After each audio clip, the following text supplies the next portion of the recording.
সুপ্রিয় দর্শক, আপনাদের সাথে আছি আমি জ্যোতিষী প্রকাশ অধিকারী। আজ আপনাদের জন্য যে অনুষ্ঠানটি তৈরি করবার প্রয়াস করেছি তার শিরোনাম হাতে একাধিক বিবাহ রেখা থাকলে তার ফলাফল কী হয়। সুপ্রিয় দর্শক, অনুষ্ঠানটি না টেনে পুরোপুরি জানতে পুরো ভিডিওটি দেখুন এবং পরিপূর্ণ ধারণা অর্জন করুন। সেই সাথে যারা আমার চ্যানেলটিতে নতুন, এখনও সাবস্ক্রাইব করেননি, তারা অনুগ্রহপূর্বক আমার চ্যানেলটি সাবস্ক্রাইব করুন এবং পাশে রাখার বেলটি প্রেস করে অল সিলেক্ট করে পরের ভিডিওর নোটিফিকেশন পেতে আমার সাথেই থাকুন। আর যারা ফেসবুক প্রোফাইল থেকে ভিডিওটি দেখছেন তাদেরকে অসংখ্য অসংখ্য অসংখ্য ধন্যবাদ। প্রোফাইলটিতে একটি ফলো দিয়ে, ভিডিওতে একটি লাইক দিয়ে আমাকে উৎসাহিত করুন জ্যোতিষশাস্ত্রের নিগূঢ়তম রহস্যগুলো, গোপনতম বিষয়গুলো আপনাদের সামনে উন্মোচিত করবার জন্য বা তুলে ধরবার জন্য। সুপ্রিয় দর্শক, কথা দীর্ঘায়িত না করে চলুন আমরা ফিরে যাই আমাদের মূল আলোচনায়। আমাদের আজকের আলোচনার শিরোনাম হাতে একাধিক বিবাহ রেখা, তার ফলাফল কী। সুপ্রিয় দর্শক, আমাদের আগে জানতে হবে, যেহেতু আজকে আমাদের আলোচনার শিরোনাম বিবাহ রেখা নিয়ে, তো আমাদের জানতে হবে বিবাহ রেখা কোনটি এবং কোথায় থাকে। এই যে কনিষ্ঠ আঙ্গুল, এই কনিষ্ঠ আঙ্গুলের এই পর্ব থেকে হৃদয় রেখা পর্যন্ত এই ক্ষেত্রটুকু বুধের ক্ষেত্র। তো এই বুধের ক্ষেত্রের মধ্যে এই জাতীয় যে রেখাগুলো থাকে, একটি, দুটি, তিনটি, অনেকটি থাকতে পারে, এই রেখাগুলোকে মূলত বিবাহ রেখা বলে। তো আমরা আজকে এই বিবাহ রেখা নিয়ে একটি পূর্ণাঙ্গ আলোচনা করব। দেখুন, কোনো মানুষের হাতে যদি এই ধরনের দুটি, তিনটি বিবাহ রেখা বা চারটিও থাকে, একটিও থাকে, যেভাবেই থাক না কেন বিবাহ রেখা থাকলে, তাহলে এই তিনটি বিবাহ রেখা তিনটি বিবাহ হবে এমনটি নির্দেশ করে না, তা নির্দেশ করে না। আমরা সেই আলোকে আজকে পূর্ণাঙ্গ বিচার দেখব। প্রথমে আমরা দেখব যে বিবাহ রেখার বয়সটি প্রথমে নির্ণয় করে নেবেন। হাতের এই স্থান থেকে এই পর্যন্ত নারীর ক্ষেত্রে 50 বছর আর পুরুষের ক্ষেত্রে 60 বছর ধরে নেবেন। ধরে নিয়ে মিডিল করলে, এই যে আমরা মিডিল করলাম, এটি একটি পুরুষের হাতই ধরলাম, এটি মিডিল করলে এটি আসছে 25 বছর, 25 বছর এই রেখাটি। তো আমি এই যে রেখাটি এঁকেছি, এই রেখাটি রয়েছে 23 বছরে, এই মিডিল 25, তাহলে দুঃখিত, আমি আন্তরিকভাবে দুঃখিত, পুরুষের ক্ষেত্রে 30 বছর ধরে নেবেন, 60 বছর ধরে নেবেন, তাহলে মিডিলটি আসবে 30 বছর। 30 বছর হলে আমি এই যে রেখাটি এঁকেছি, এটি হচ্ছে 28-27 বছর বয়স। তো তার আগে কিন্তু দেখুন আরও একটি রেখা রয়েছে। তাহলে বিবাহ রেখা মূলত এই রেখাগুলোর মধ্যে অধিক রেখা থাক, সমস্যা নেই, কিন্তু এর মধ্যে সর্বাপেক্ষা দীর্ঘ চমকালো যে রেখাটি, সেই রেখাটি বিবাহ রেখা। তো এইটি হচ্ছে মূলত বিবাহ রেখা, অর্থাৎ এই জাতকের হাতে এটি 28 বছরে বিয়ের সংকেত। কিন্তু এই রেখা আর এই রেখাটি কি নির্ণয় করে? এই রেখাটি হচ্ছে বিয়ের আগে কোনো নারীর প্রতি, বা যদি নারীর হাতে থাকে কোনো পুরুষের প্রতি, অর্থাৎ বিপরীত লিঙ্গের প্রতি আকৃষ্ট বা অভিসারে লিপ্ত হওয়া, এমনটি বোঝায়। মনে রাখবেন, মনে দাগ না পড়লে কখনো হাতে দাগ পড়ে না। বিবাহ হচ্ছে দুটো মনের যখন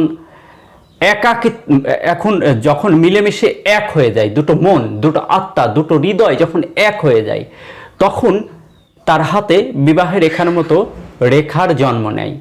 অর্থাৎ আমরা যে সামাজিক যে বিয়ের যেটা অনুষ্ঠান করি, এটি হচ্ছে সামাজিক স্বীকৃতি, কিন্তু মনের মিল বা হৃদয়ের মিল, এটি হচ্ছে বিবাহের মতো সূচনা বা সূত্রপাত করে থাকে। তাই এই দাগগুলো যখন আসে তখন অবশ্যই মনে দাগ পড়ে। এটি হচ্ছে বিয়ের আগে। আর এই যে রেখাটি রয়েছে, এরকম রেখা থাকলে সেটি বিয়ের পরেও প্রেম প্রণয়ে যুক্ত হবার ইঙ্গিত বহন করে। তো এবার আমরা দেখব যে আসলে এই রেখা রয়েছে, জাতক প্রেম প্রণয়ে যুক্ত হতেই হবে বা হবেই এমন কি না, এখান থেকেও জাতক বেরিয়ে আসতে পারে।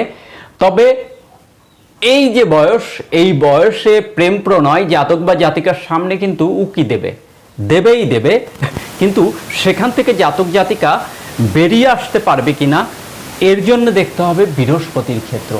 যদি বৃহস্পতির ক্ষেত্র শুভ অবস্থানে থাকে, অত্যন্ত শুভ অবস্থানে বৃহস্পতি যদি সুদৃষ্টিতে থাকে, তাহলে এই রেখা থাকা সত্ত্বেও জাতক গোপন অভিসারে লিপ্ত হয় না। কারণ হচ্ছে বৃহস্পতি জ্ঞান, বৃহস্পতি সেই জ্ঞানকে প্রদান করে, সেই জ্ঞানকে প্রদান করে বৃহস্পতি। তখন জাতক সেই সিচুয়েশনে পড়েও বেরিয়ে আসতে পারে।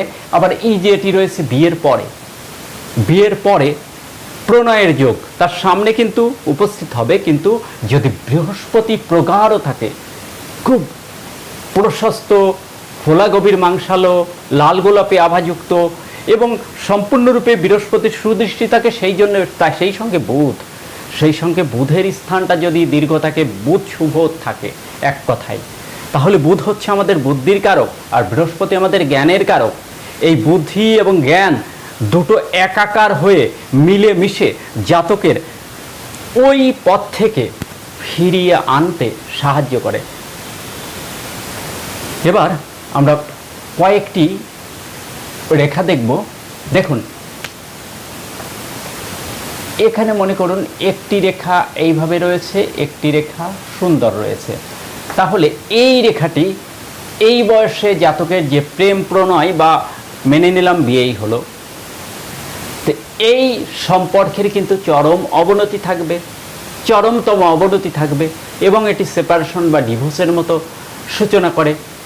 তারপরে দ্বিতীয় যে রেখাটি রয়েছে, এই যে 28 বছর বয়সে জাতক হলে, এই রেখাটি যদি সুন্দর সুগঠিত চমকালো থাকে, তাহলে সেই বয়সে বিয়েটা অত্যন্ত সুখকর হয়। আবার এই বিবাহ রেখা যদি এইভাবে ঘুরে উপরের দিকে ওঠে, অ্যাভেলেবেল পাওয়া যায়, অনেক মানুষের পেয়েছে এই ধরনের রেখা, তো এটিও কিন্তু বিবাহ সুখকর নয়, বিবাহিত জীবন সুখকর নয়। এই রেখাটি কিন্তু অনেক সময় স্বামী স্ত্রীর বিয়োগকেও নির্দেশ করে, শুধু সেপারেশন ডিভোর্স না, জীবন অবসানেও সেপারেশন হয়। তো এই রেখাটিও তেমনই নির্দেশ করে, এটিও অবশ্যই শুভ সংকেত নয়। কোনো জাতক জাতিকার যদি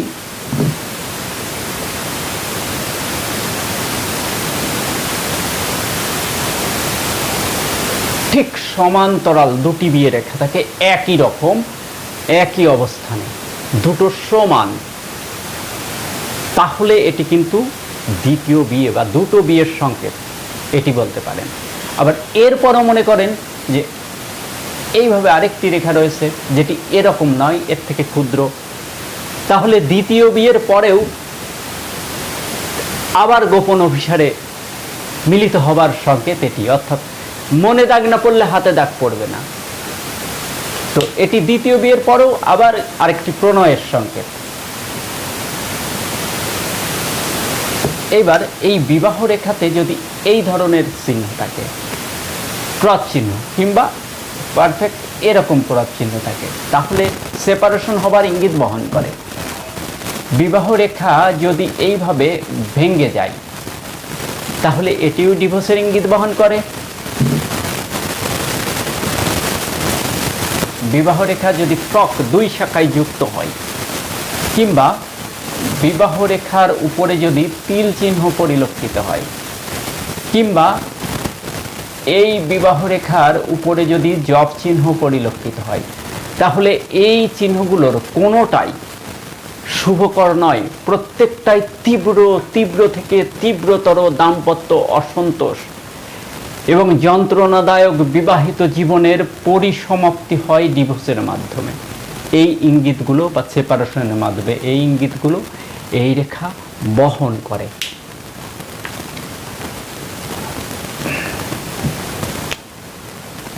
এই যে রবি রেখা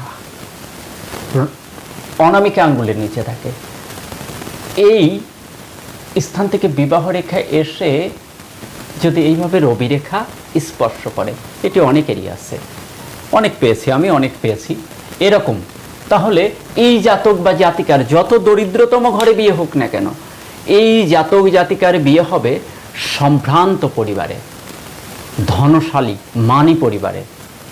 এটি কিন্তু অত্যন্ত শুভ একটি যোগ। কিন্তু এখানে যদি এই বিবাহ রেখাটা রবি রেখাকে কর্তন করে বেরিয়ে যায়, তাহলে ধনী ঘরে বিয়ে হয় ঠিকই, কিন্তু সেখানে সুখ স্বাচ্ছন্দ্য থাকে না, সেখানে তার সম্মান থাকে না, সম্মান কেউ দেয় না, কেউ সম্মান নিয়ে কথা বলে না।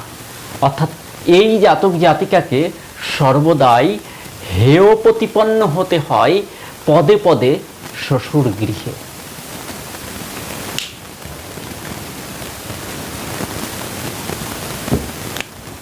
আচ্ছা, এরকম সুন্দর বিবাহ রেখা রয়েছে, একটি হোক দুটি হোক, সুন্দর বিবাহ রেখা রয়েছে, বিবাহ রেখায় কোনো প্রবলেম নেই, কোনো তিল কাটা জব বা ভিসাইন 2 শাখা বিশিষ্ট কিচ্ছু নেই, কিন্তু এই আঙ্গুলের গর্ভে তিল রয়েছে, বৃদ্ধাঙ্গুলের গর্ভে, এটিও কিন্তু সেপারেশনের ইঙ্গিতকে বহন করে।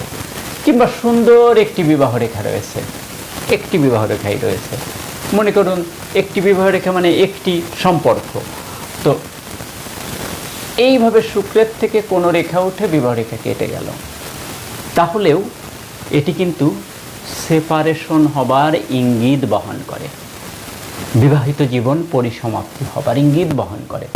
আবার মনে করুন একটি সুন্দর বিবাহ রেখা রয়েছে, কিন্তু রাহুর স্থান হৃদয় রেখা থেকে, এইভাবে হৃদয় রেখার থেকে একটি শাখা রেখা বেরিয়ে রাহুর ভেতর প্রবেশ করেছে, তাহলে কি হবে? এই সুন্দর একটি বিবাহ রেখা থাকা সত্ত্বেও জাতক জাতিকার দাম্পত্য জীবনের অবসান ঘটে আইনি জটিলতার মাধ্যমে, অর্থাৎ এদের দাম্পত্য জীবন জটিলতা ইতি ঘটে আইনি জটিলতা, কোর্ট কাছারির মাধ্যমে পরিসমাপ্তি হয়।